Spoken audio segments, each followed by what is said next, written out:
اچھے کام کرتے رہیں گے ہم نہیں رہیں گے، لیکن ہمارے مرنے کے بعد ہماری قبر میں یہ بچہ ہمارے لیے ذخیرہ بنیں گے، صدقہ جاریہ بنیں گے۔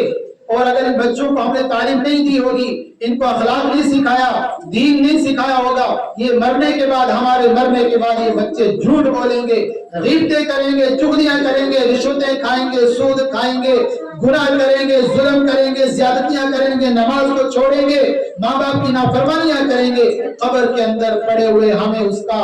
عذاب بھگتنا پڑے گا۔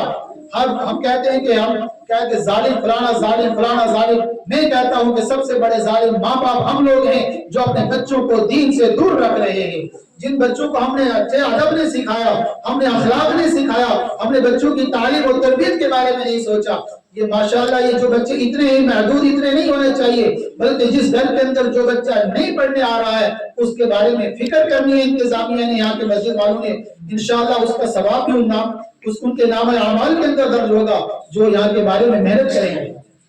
ہم باقی کاموں کے لیے ہمارے یہاں ختم نیاز ہوتے ہیں، ان ختم نیاز کے اندر ہم کتنا خرچہ کر دیتے ہیں، اور کون لوگ آتے ہیں جو نماز بھی نہیں پڑھیں گے، جن کو پتہ نہیں ہے دین کے بارے میں، نہ وہ مجلس کے اندر آ کر بیٹھ کر ایک مرتبہ سبحان اللہ الحمدللہ لا الہ الا اللہ قرآن پاک کی ایک سورۃ اخلاص بھی نہیں پڑھنے گے، صرف کھانے کا مقصد ہوتا ہے آئیں گے اور کھا کر چلے جائیں گے۔ اور اس کے بعد کئی تو ایسے بھی ہوتے ہیں جو یہ کہتے ہیں کہ انہوں نے نمک زیادہ کر دیا تھا، مرچی زیادہ ہو گئی تھی، مسالہ زیادہ ڈال دیا تھا، اب اس کا کیا ثواب ملے گا اس کے مرحوم کو؟ اور وہی پیسہ اگر ہم بچا کر کسی مدرسے کے اندر چلے جائیں، کسی مکتب کے اندر جا کر، جن بچوں کے پاس کیا ہے قاعدہ نہیں ہے، قرآن پاک نہیں ہے، اور جو بچے بیچارے ایسے ہیں گھر سے کہ وہ غریب ہیں، یتیم ہیں، ان کے پاس کپڑے نہیں اچھے، ان کو آپ کپڑے دے دیجئے، آپ مسجد کے اندر بچوں کے پڑھنے کے لیے جو انتظام ہوتا ہے حافظ صاحب سے پوچھ کر پورا